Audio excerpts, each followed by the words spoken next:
Assalamualaikum warahmatullahi wabarakatuh. Perkenalkan, nama saya Natasha Mediva dengan NIM A1D1255061. Perkenalkan, nama saya Lupna Syafiolita dengan NIM A1D125056. Perkenalkan, nama saya Ginti Hasnita dengan NIM A1D125160. Kami dari kelompok 7 ingin berdiskusi tentang materi Bab 3 Filsafat Pendidikan Islam untuk PGSD dengan dosen pengampu Profesor Dr. Andes Syahrial, MED, PhD. Langsung aja. Langsung ya? Ya, boleh. 3.1. Profil propetik guru sekolah dasar. Bab ini menempatkan guru sekolah dasar sebagai figur propetik, yaitu teladan atau uswah, pembimbing atau murabbi, dan pengaman nilai. Amin kak. Ini maksudnya? Iya ya. Pengaman nilai atau amin. Peran propetik tidak identik dengan perfeksionisme, melainkan konsistensi adab dan amanah dalam ruang yang realistis. Kerangka ini merujuk pada misi kenabian, mengajarkan ayat, menyucikan jiwa, dan meneguhkan hikmah. Sebuah pola yang menyatukan kognisi, afeksi, dan laku. Allah Subhanahu wa Ta'ala berfirman dalam Quran surah Al-Ahzab ayat 33 ya kak? Ayat 21 Bem. Ayat 21 di mana artinya sungguh pada diri Rasulullah terhadap teladan yang baik bagimu, yaitu bagi orang yang mengharap rahmat Allah dan kedatangan hari akhir serta banyak mengingat Allah. Menurut Ibnu Katsir, uswah hasanah merujuk pada keutamaan yang pantas diikuti pada seluruh keadaan. Menurut Muhammad Quraish Shihab atau tafsir al-Mishaf, keteladanan mencakup cara berpikir, bersikap, bernalar etis. Bagi guru SD, ia tampak pada kebiasaan tepat waktu, jujur pada penilaian, dan santun dalam bertutur. Firman Allah Subhanahu wa Ta'ala dalam Quran surah Al-Qalam ayat 4, di mana artinya, dan sesungguhnya engkau Muhammad benar-benar berbudi pekerti yang agung. Menurut Al-Qurtubi, khuluq azim menunjuk integrasi akhlak dan misi. Quraish Shihab menafsirnya sebagai standar karakter yang melandasi efektivitas pendidikan.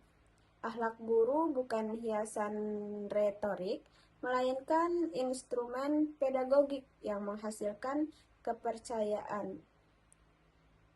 Keteladanan atau uswah hasanah menuntun wajah pendidikan yang bermartabat. Kira uswatun hasanah. Kayaknya bab ini banyak yang bahasanya tuh tinggi ya Pak. Aku banyak yang tidak paham soalnya. Atau makanya ada bab revisi itu karena di sini tuh ada yang typo atau Lebih mudah dipahami apa enggak? Ini revisi bukan? Bukan. Ntar aku buka revisi coba. Sabar teman-teman. Ini buka yang ada revisi. dulu. Kami selama ini pakai yang pertama. Buka buku. Ini kan yang refleksi kan? Refleksi 1 bukan lah. Mana yang revisi guys? boleh lah. Ada macam itu. Ada ya? Coba Di ruang ada. kembali nih. Pengamat pendidikan. Yang berarti ini kan nih. Yang revisihan ini kan revisi. Coba itu.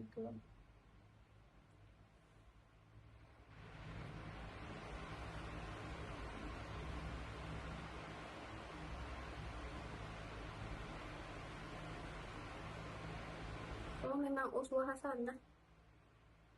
Kira keteladanan tuh uswatun hasanah. Uswah hasanah ya?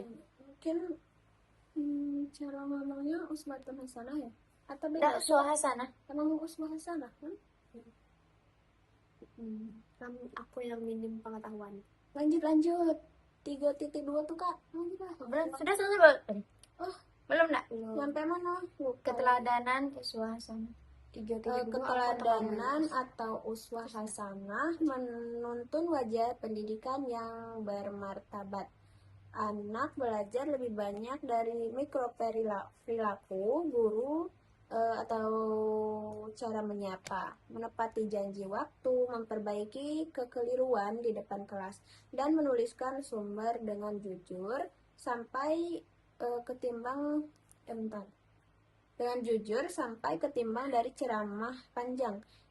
Itulah makna praktis dari khuluq azim, akhlak besar yang menubuh dalam prosedur kelas, bukan sekedar slogan. Slogan itu maksudnya kayak slogan tuh Gimana ya? iklan ya, Iya. Jenis iklan-iklan. mempromosikan gitu lah. bukan cuma promosinya gitu. Kata-kata kan di sini slogan tuh. Jadi di ruang SD moral menjadi habitus. Habitus apa habitat sih? Kok habitus di sini habitat dah sih biasanya. Soalnya di sini habitus. Oh, mungkin bahasa Islamnya. Kalau bahasa Indonesia kan kita habitat ya. Mungkin. Itu adalah kebiasaan kecil yang berulang, terdokumentasi dan terukir hingga tumbuh. Terus yang menopang wibawa pedagogik. Terdokumentasi berarti tiap kayak mereka belajar tuh ada dokumentasi ya Kak. Itu satu sama kan? Nggak apa-apa, mungkin bahasa Profesor Uswah Hasanah. Ini refleksi yang Cinta revisi itu dimatikan. Revisi sama yang tadi sama Uswah Hasanah. sama ya. Nah, sini ada materi 3.2 yaitu kompetensi inti guru, yaitu ada ilmiah, pedagogik, sosial, spiritual, moral. Di buku ini tuh dijelaskan kompetensi guru tuh dibaca sebagai kesatuan 4 poros. Yang pertama, ilmiah. Ilmiah itu penguasaan materi dan literasi pengetahuan yang terus diperbaharui. Terus yang kedua ada pedagogik. Pedagogik itu ialah kemampuan merancang pengalaman belajar berjenjang, diferensiatif, dan inklusif. Nah, yang ketiga itu sosial. Sosial itu komunikasi, empati, kolaborasi, dan manajemen relasi. Dapat lagi mengertikan. Yang keempat itu spiritual moral, yaitu tauhid, amanah, dan ihsan yang menuntun keputusan sehari-hari. Spiritual tuh berarti kayak apa sih, dalam diri gitu ya? Itu bukan. Spiritual tuh kayak ya kasat mata. Nah, kenapa romantis gitu? Iya, hal-hal yang berkaitan dengan Batin, jiwa, batin, hubungan Nah, manusia. di sini ada Quran Surah An-Nisa ayat 58 yang berarti sesungguhnya Allah menyuruh kamu menyampaikan amanah kepada yang berhak menerimanya. Dan apabila kamu menetapkan hukum di antara manusia, hendaklah dengan adil. Menurut Ibnu Katsir, amanah mencakup seluruh titipan, yaitu waktu, ilmu, penilaian. Quraish Shihab juga menekankan integritas keputusan yang transparan, bukti penilaian yang tersimpan, dan komunikasi hasil yang jujur kepada orang tua. Di sini ada 3.3 yaitu desain pembelajaran beradab, tilawah, takziah, taklim. Pola Qur'ani memandu rancangan pembelajaran. Tilawah menumbuhkan kesadaran dan fokus, yaitu orientasi makna, tujuan, dan indikator. Takziah membiasakan kebersihan niat, disiplin, dan kerjasama. Taklim yaitu mengokohkan pengetahuan dan keterampilan melalui latihan terstruktur dan umpan balik. Lalu di sini ada surah Al-Jumu'ah ayat 2 yang artinya Dialah yang mengutus kepada kaum yang buta huruf seorang rasul dari kalangan mereka, membacakan ayat-ayatnya, menyucikan mereka, dan mengajarkan kitab dan hikmah. Menurut At-Tabari, urutan ini adalah metodologi pendidikan Rasul. Quraisy Shihab melihatnya sebagai pola pedagogik seimbang antara kognisi dan formasi akhlak. Di kelas sekolah dasar, guru membuka pelajaran dengan tujuan bermakna tilawah, menata aturan atau ritual kelas sebagai takziah, lalu memberi latihan bertahap dan umpan balik sebagai taklim.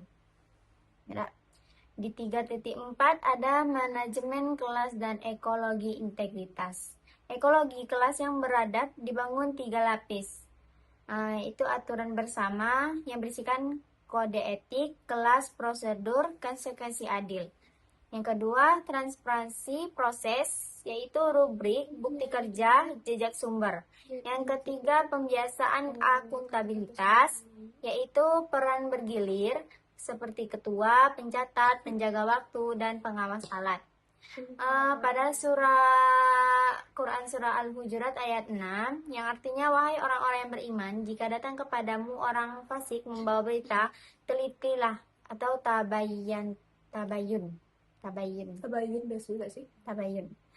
Menurut Al-Qurtubi, vertifikasi meliputi sumber konteks dan dampak keputusan bagi kelas sekolah dasar, seperti cek informasi sebelum menyimpulkan, cantumkan rujukan, dan hormati data. Ekologi integritas dibangun dari SOP sederhana yang konsisten, yaitu alat dicatat keluar atau masuk, nama, waktu, kondisi.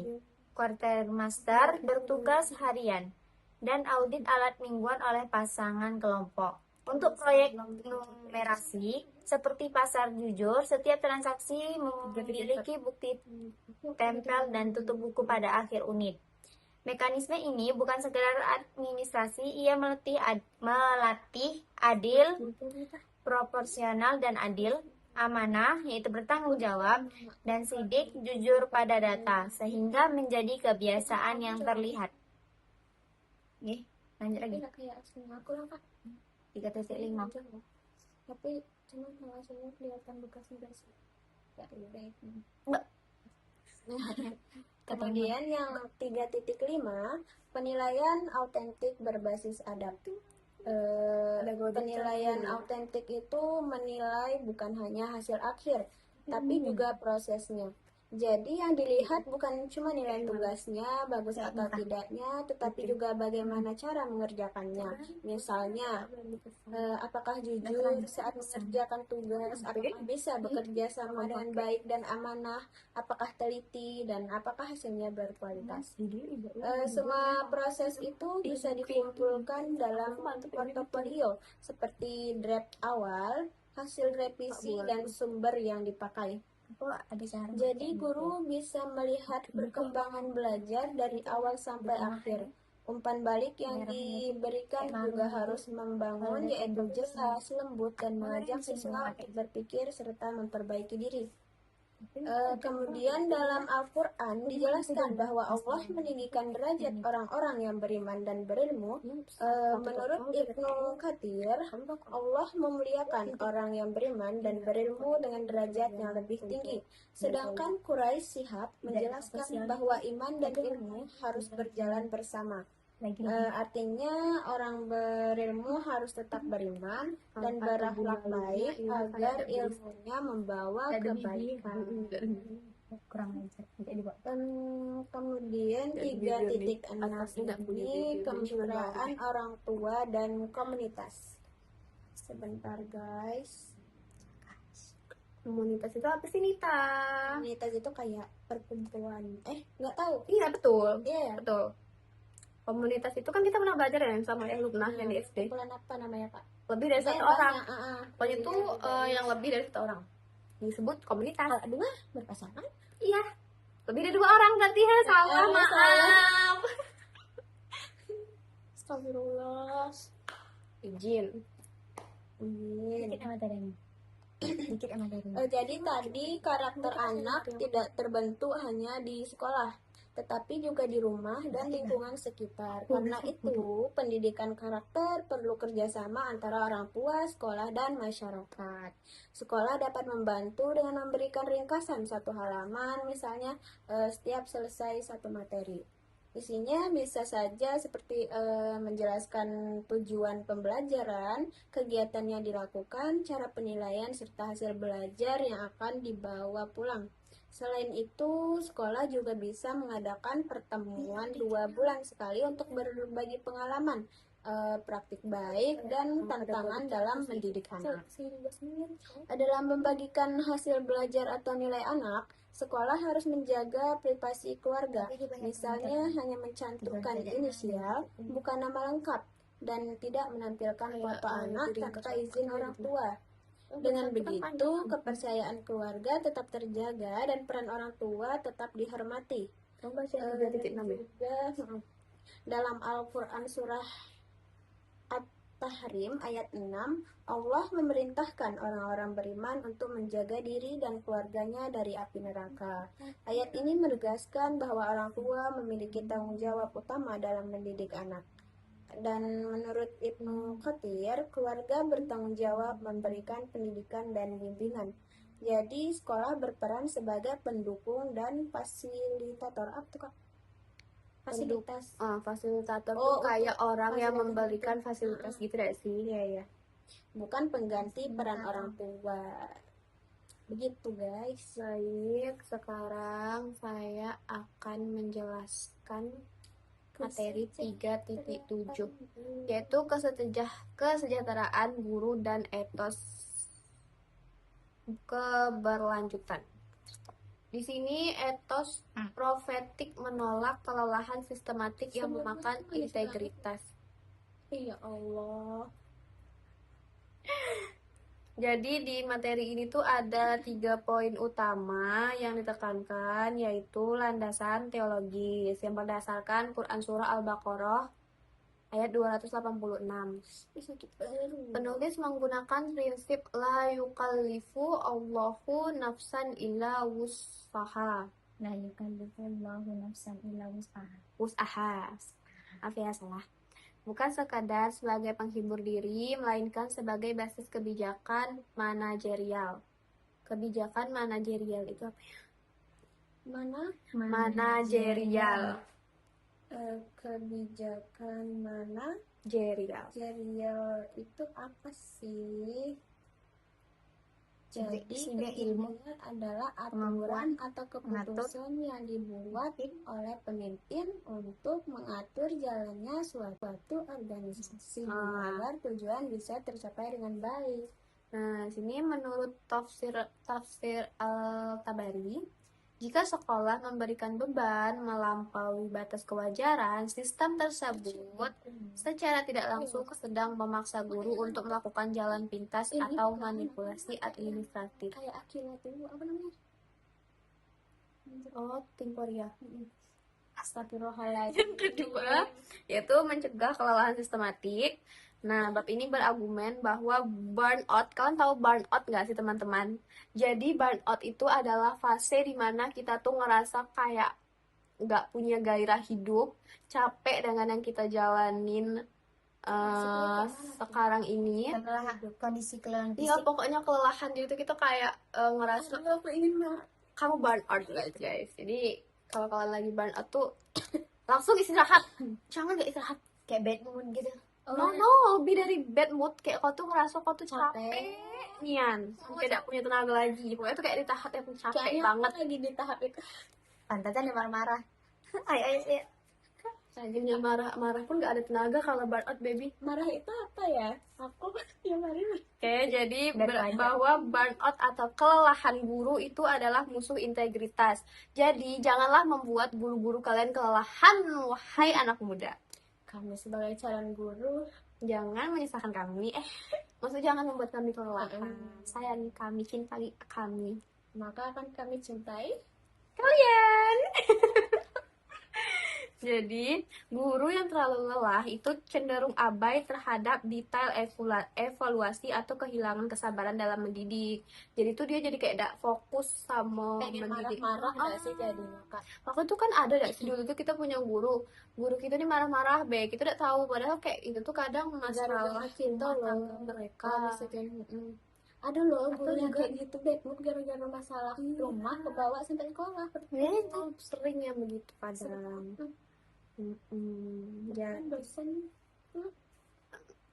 mungkin. Mungkin. Mungkin. Nah, jadi maka solusinya adalah pemerintah itu memberikan kebijakan yang manusiawi terhadap guru. Sekarang kan banyak ya kebijakan pemerintah yang tidak adil gitu kan, tidak adil terhadap pengajar. Seperti adanya blok waktu persiapan atau waktu kolaborasi. Yang ketiga, etos propetik yang berkelanjutan. Di situ tuh ada kata sejahtera. Sejahtera itu bukan hanya soal finansial. Finansial tuh duit kan. Tapi juga kesejahteraan waktu dan dukungan psikososial. Karena kadang ada guru tuh yang kayak bahkan di sekolah, di rumah pun dia tetap kayak ngurusin terus tidak ada kesejahteraan waktu. Jam kerja tuh batas di tempat kerja. Capek gak sih jadi guru, Kak? Sebagai anak guru, mari kita wawancara. Kak, Yo, menurut kakak, ya kadang kami jarang sarapan. Emang jadi ya biasa sarapan. jadi Kalau pagi itu kan Buru-buru. Yo. Jadi kami sudah terbiasa dengan yang namanya dak sarapan gitu. Kadang bawang tuh udah nyampe raka-raka. ya Allah. Jarang mah. Dimasak karena tidak ada waktu. Jadi para pemerintah tolong memanusiakan manusia. Dan dukungan psikososial, yaitu supervisi klinis. Aku nggak tahu lagi dukungan psikososialnya apa. Ya Allah, apa tuh dukungan psikologis ya? Psikososial. Psikososial. Psikososial. Psikososial. Sosial.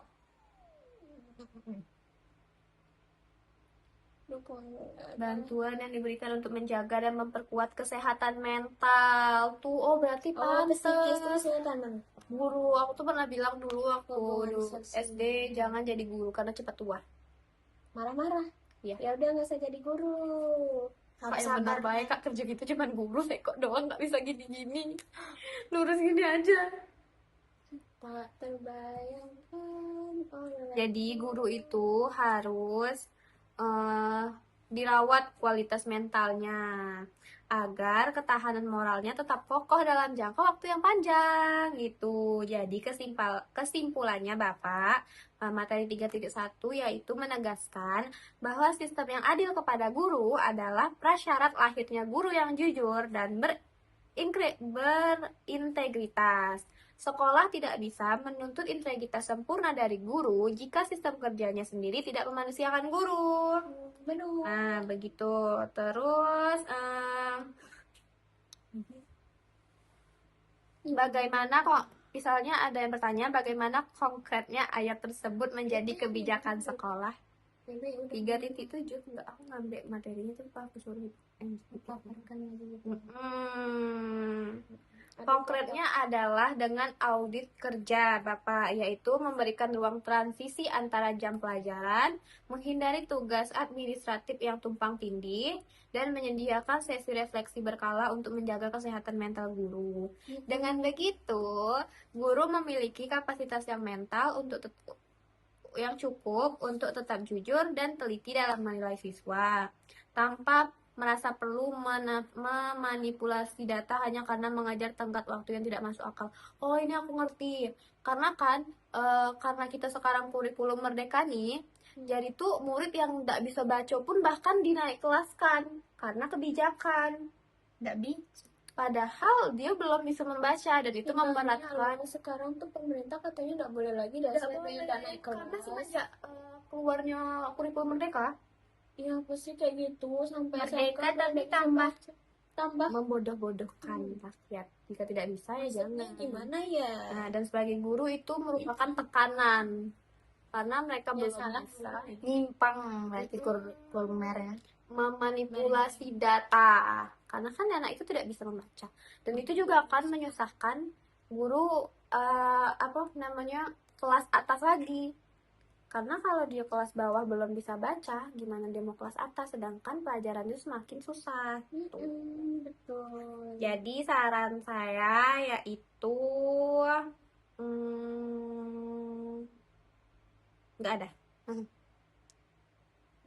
Silakan kakak materi Yang mana? selanjutnya. Lagi? 3.8. Tapi 3.9. Wah, kesimpulan. Aku bindak loh, per 25 menit. Di sini 3.8 yaitu peta kompetensi dan rubrik praktis.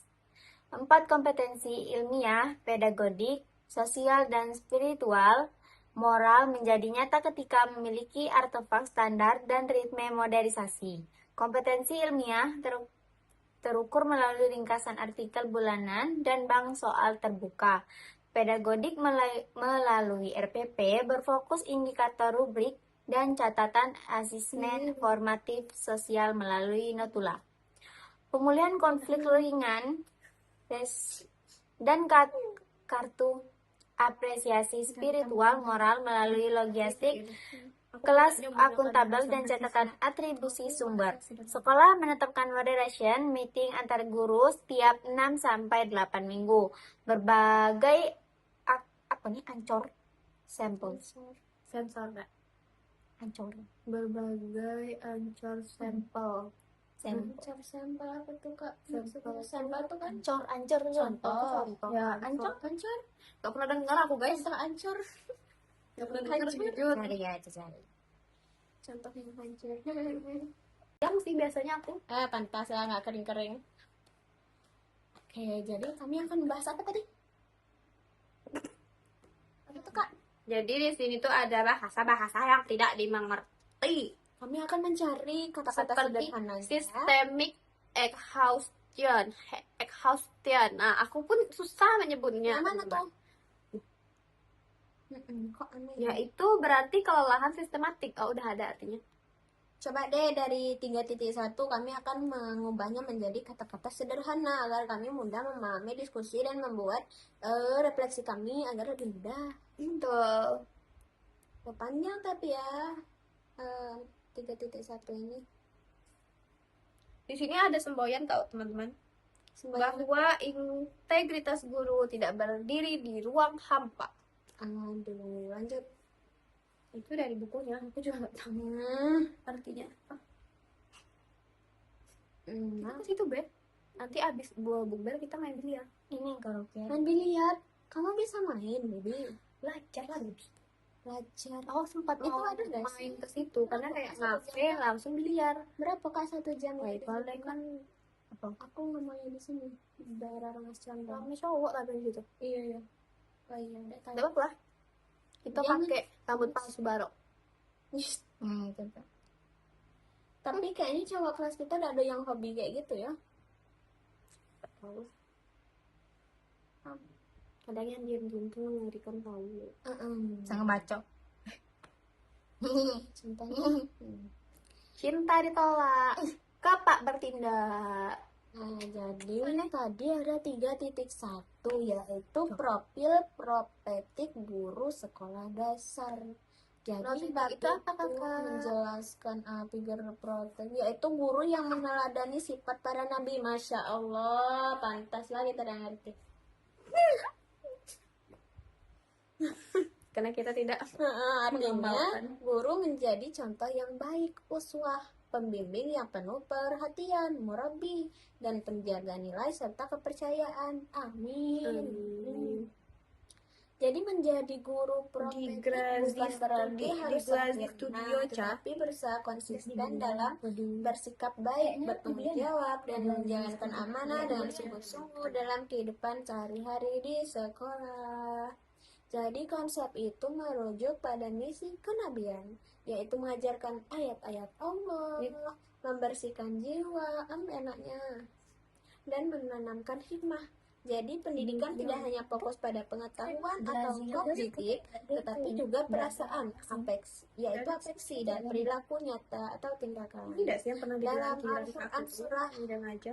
Al-Quran surah Al-Ahzab ayat 21 tadi kan sudah dijelaskan bahwa Rasulullah adalah teladan terbaik bagi umatnya. Sedangkan menurut Ibnu Katsir, uswah hasanah berarti contoh yang baik dalam semua keadaan. Sedangkan Muhammad Quraisy Shihab menjelaskan bahwa keteladanan itu bukan hanya dalam tindakan, tetapi juga dalam cara berpikir dan bersikap secara etis. Bagi guru sekolah dasar, keteladanan itu terlihat dari kebiasaan sederhana seperti datang tepat waktu, jujur dalam memberi nilai, dan berbicara dengan sopan.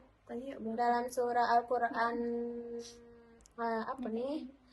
dalam surah Al-Qalam ayat 4 disebutkan bahwa Nabi Muhammad memiliki akhlak yang agung.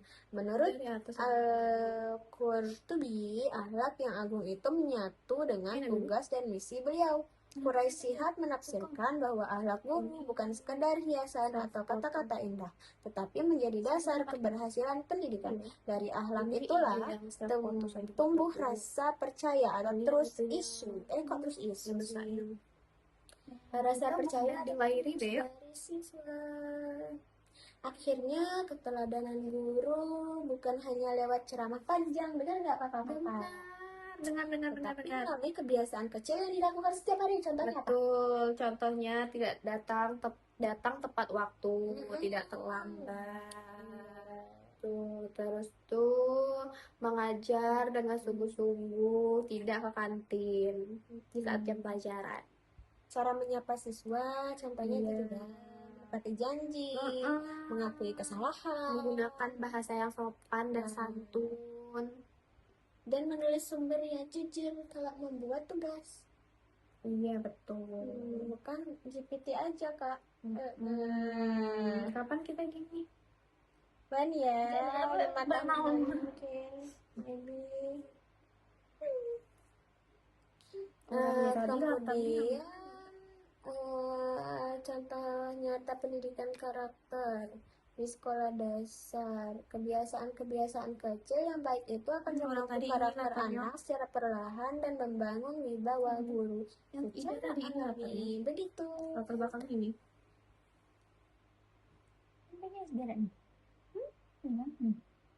Bisa baby aku zoom.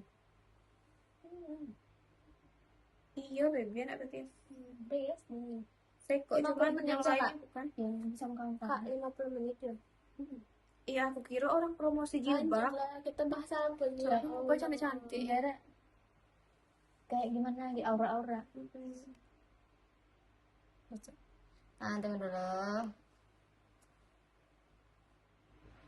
Kita sederhanakan aja ini. Kita bahas-bahas aja semuanya. Nah, kemudian tadi ada 3.2, yaitu kompetensi inti guru ilmiah, pedagogik, sosial, spiritual, moral. Kompetensi guru itu terdiri dari 4 bagian, berarti yaitu bagian yang saling berhubungan dan tidak bisa dipisahkan. Yang pertama ada kompetensi ilmiah, yaitu kemampuan guru menguasai materi pelajaran dengan baik dan terus memperbarui pengetahuannya. Guru tidak boleh berhenti belajar supaya ilmu yang diajarkan tetap benar dan relevan. Yang kedua, Kak, dengar. Yang kedua, kompetensi pedagogik, yaitu kemampuan guru dalam merancang dan mengelola pembelajaran. Guru harus bisa membuat pembelajaran yang bertahap, menyesuaikan dengan kemampuan siswa yang berbeda-beda, dan memastikan semua anak merasa dilibatkan. Baca ini. Mana? Ketiga. Nih, ketiga ada kompetensi sosial, yaitu kemampuan berkomunikasi dengan empati, bekerja sama, dan menjaga hubungan baik dengan siswa, sesama guru, dan orang tua. Nah, yang keempat ada kompetensi spiritual, yaitu moral, yaitu sikap yang didasari nilai keimanan seperti tauhid, amanah, dan ihsan. Artinya, setiap keputusan yang diambil guru harus dilandasi niat baik, tanggung jawab, dan kejujuran. Dalam Al-Quran surah An-Nisa ayat 58, Allah memerintahkan agar amanah disampaikan kepada orang yang berhak dan setiap keputusan dilakukan dengan adil. Menurut Ibnu Katsir, amanah ini mencakup semua titipan termasuk waktu, ilmu, dan penilaian yang diberikan oleh guru. Sedangkan Muhammad Quraisy Shihab Menekankan penting menekankan pentingnya integritas dalam mengambil keputusan, seperti membuat rubrik penilaian yang jelas, menyimpan bukti penilaian, dan menyampaikan hasil belajar kepada orang tua dengan jujur. Sudah. Apa lagi Kak? Mungkin itu ya. Sekian. Langsung aja nih.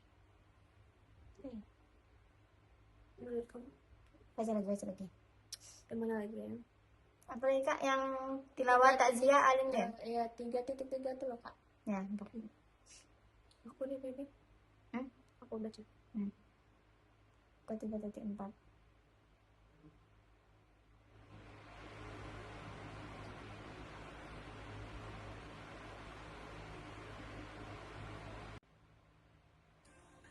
Astagfirullahaladzim. Gimana nih? Merek produk. Punca Mendalo. Anak Rodi? sejarah. Merah banget ya mentah-mentah sejarah. Menyala Indonesiaku. Enggak merah putih. Ada loh kalau Udah, Kak. teknik geologi dia PDH-nya yang bisa diserut ke isinya. Kami kawan kami cuma nyoba ini. Kok masih sih? Apa lah ada kan kalau dia kalau itu masih 27 menit. Kita masih butuh 23 menit. Apa sih, Wei? Apa Ancol? Bukan nggak ada kayaknya Ancol sampel apa? pembuat Nama brand pula di sini. pembuat bukunya tuh ada typo gitu. Dibaca angker sampel adalah contoh hasil kerja yang dijadikan patokan atau standar penilaian. Sudah Kak, lanjut. Lanjut, Maaf ya, menyamakan sudah standar rubrik Emang kami aja dan meninjau bias nilai. sih kutang. Dengan begitu, kompetensi tidak berhenti di deskripsi, tetapi berjejak dalam berkas yang bisa diaudit. Sini saya akan menyebutkan kisi operasional yang dapat diadaptasi sekolah. Yang pertama, kompetensi ilmiah, yaitu literasi disiplinnya, pembaruan konten minimal bulanan, artefak, ringkasan artikel bank soal terbuka. Yang kedua, ada kompetensi pedagogik, yaitu perencanaan diferensi seperti konten, proses, produk, asesmen formatif berkala yaitu artefak, RPP berfokus indikator dan rubrik. Yang ketiga, kompetensi sosial, komunikasi empatik, mediasi konflik ringan, budaya apresiasi, artefak atau catatan pemulihan. Yang keempat, ada kompetensi spiritual atau moral, seperti teladan ibadah, verifikasi informasi, pengelolaan aset kelas, artefak logistik, kelas akuntabel, dan catatan atribusi sumber. Di sini ada hadis pengokoh orientasi, yaitu inama bu'istu liutamima makarimal akhlaqi, yang artinya sesungguhnya aku diutus untuk menyempurnakan akhlak mulia. Hadis yang senada yaitu kullukum ra'in wa kullukum mas'ulun an ra'iyati. Artinya maksud hadis ini lebih kurang adalah seperti pemangku peran bertanggung jawab atas yang dipimpinnya. Penilaian autentik menjadi pilihan utama dalam menilai proses dan produk, sekaligus setiap laporan memuat tujuan, data mentah, analisis, rujukan ringkas, serta kolom percek. Umpan balik guru hendaklah memakai pola SBIT. Contohnya pada percobaan kemarin, kamu menulis air naik 5 cm tanpa satuan B. Akibatnya pembaca tidak memverifikasi. Tolong revisi dengan cm dan foto penggaris. Lalu tambahkan sumber bacaan. Pola ini spesifik, empatik, dan dapat ditindaklanjuti sesuai semangat pengangkatan derajat ilmu. Quran Surah Al-Mujadilah ayat 11. Sudah Kak? Dah. Nah, jadi kesimpulan dari bab ini adalah Si 30 menit. Boleh nggak sih ngirim 30 menit? Coba. Materinya dikit Pak. diulang-ulang udah. Dan nanti kita bahas lagi apa gitu tentang ulangan tadi. Intinya kita baca kesimpulan dari kita tadi. Jadi bab ini menegaskan bahwa guru bukan hanya pengajar, tetapi juga teladan. Guru harus menyatukan kemampuan ilmu, cara mengajar, kemampuan bersosialisasi, serta sikap spiritual dan moral dalam kehidupan sehari-hari di sekolah. Semua itu dijalankan dalam suasana kelas yang tertib, adil, dan jelas aturannya. Penilaian dilakukan secara jujur dan berdasarkan bukti, serta ada kerjasama yang baik dengan keluarga siswa. Bagus. Proses pembelajaran mengikuti pola tilawah, tazkiyah, taklim. Artinya belajar dimulai dari memahami nilai atau tilawah, kemudian membersihkan dan membentuk karakter yaitu tazkiyah, lalu memperdalam ilmu dan konsep yaitu taklim. Dengan cara ini, pelajaran tidak hanya berhenti pada teori, tetapi menjadi kebiasaan baik dalam kehidupan sehari-hari siswa. Dan juga penilaian juga dilakukan dengan standar yang jelas agar tetap adil. Guru memberikan umpan balik yang membangun supaya siswa bisa memperbaiki diri dan berkembang tanpa menjadi sombong. Jadi, keteladanan guru bukan hanya lewat nasihat atau kata-kata, tetapi terlihat dari aturan, cara mengajar, dan sikap sehari-hari. Dari situlah kebiasaan jujur, amanah, dan adil bisa tumbuh menjadi karakter yang kuat pada siswa. Itu kesimpulan dari bab ini. Mungkin kami akan sedikit berdiskusi lagi tentang bab ini, tentang kata-kata yang kurang dimengerti. gitu. Jadi tuh bab ini tuh materinya dikit guys. Tapi kata-katanya berat. Tapi kami bisa menafsirkan. Oh iya, BTW kami baju baru. ini lagi. Ini namanya PDH ya. Abis ini kita langsung PDH. bikin refleksi. Baby. Iya kan? Nah, ini tuh nama dan NIM. Ini ruang kami. Baju merah apa namanya? PDH ini baju sama.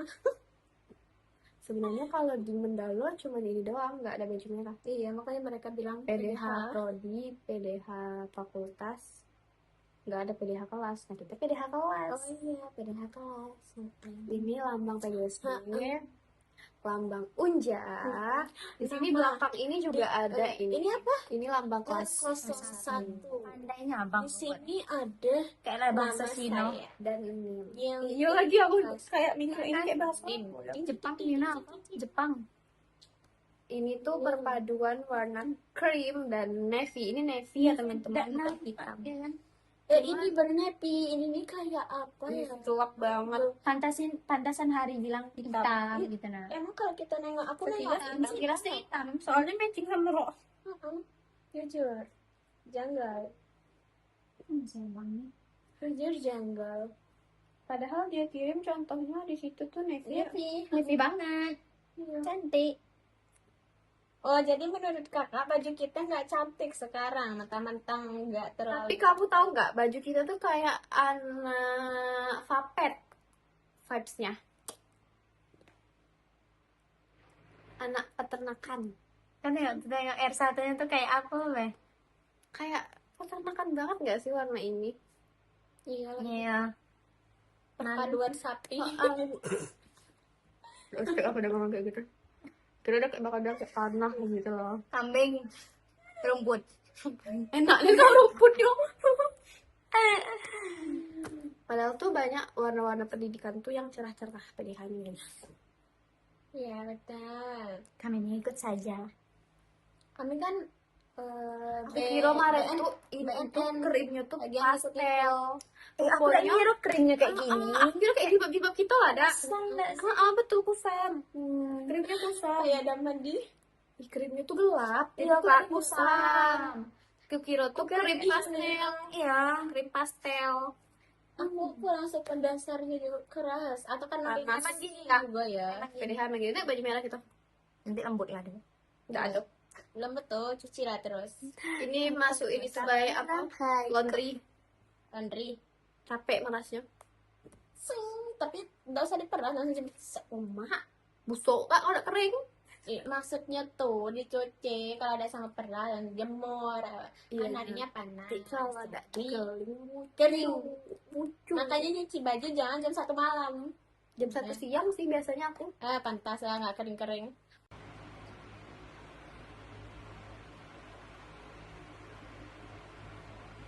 ini ya, yang desain pembelajaran beradab tilawah, takziah, taklim. Ya guys. Allah Allah. Nah, kalian udah berapa juz ngaji kak? Belum ada. Kenapa kalian? Kok kan baru 2 juz? Belum ada sama sekali. Ya aku takut tangan baru kali ini nggak mau banget malah. Iya, Iya, sama. aku minum es terus Kak. Jadi materi 3.3 itu adalah jantung dari metodologi pengajaran dalam kurikulum yang kita pelajari. Nah, jika dosen kita bertanya mengenai desain pembelajaran beradab, tilawah, takziah, dan taklim, kita bisa menjelaskan bahwa pembelajaran ini bukan sekedar mengajar, melainkan sebuah siklus transformasi karakter, yaitu dari yang kurang baik menjadi lebih baik. Nah, metodologi pedagogi Quran. Nah, jadi itu tuh menawarkan sebuah sintesis pedagogis yang bersumber dari Quran Surah Al-Jumu'ah ayat 2. Penulis buku itu merumuskan bahwa Rasulullah Shallallahu Alaihi Wasallam mendidik melalui 3 tahapan yang saling berurutan dan tidak boleh dipisahkan. Yang pertama itu ada tilawah, yaitu orientasi makna.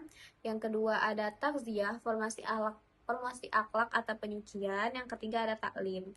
Yang pertama kita akan menjelaskan tentang tilawah, yaitu orientasi makna. Di tingkat SD, itu tuh bukan hanya membaca teks, tapi sebagai guru kita itu membangun kesadaran bermakna sebelum masuk ke materi yang akan kita pelajari. Tugas guru yaitu menjelaskan mengapa ilmu yang kita pelajari ini penting dan apa tujuannya secara spiritual untuk diri kita. Ini adalah tahap aktivasi fokus dan niat. Yang kedua ada takziah, yaitu formasi akhlak atau penyucian. Ini adalah tahapan yang paling sering hilang di kelas modern. Sebelum transfer pengetahuan, yaitu ada proses penataan adab, disiplin, dan kebersihan niat. Nah, di kelas ini harus diwujudkan melalui ritual kelas, berdoa, kerjasama, dan penanaman integritas. Ya, intinya itu wadahnya jiwa siswa disiapkan dulu sebelum diisi ilmu. Nah, yang ketiga dan terakhir ada taklim, transmisi pengetahuan. Setelah fokusnya terbangun, yaitu tilawah dan karakternya siap tazkiyah, barulah dilakukan pengajaran materi secara terstruktur. Nah, disinilah peran guru memberikan latihan, penguatan konsep, dan umpan balik yaitu feedback. Jadi, kesimpulannya, pendidikan beradab itu mendahulukan pembukaan kesadaran dan penataan karakter sebelum transfer informasi. Jadi, jika dibalik atau dihilangkan salah satunya, kita hanya akan menghasilkan anak yang pintar secara kognitif, tapi hampa secara spiritual dan akhlak. Karena banyak anak-anak yang sekarang pintar, tapi tidak beradab.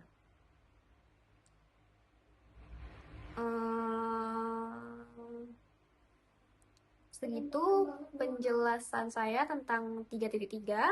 Apakah Kakak Lubna ingin menambahkan? Ya, udah deh kayaknya kak udah dibahas semua tadi. Udah. Mungkin itu hasil Sekian diskusi kami hari ini. Kami akan tentang bab melanjutkan 3. membuat refleksi kami. Kami mohon maaf bila ada kesalahan dalam kami bertutur kata atau menjelaskan materi ini. Kami ucapkan wassalamualaikum warahmatullahi wabarakatuh. Bye bye. Bye bye teman-teman. Bye.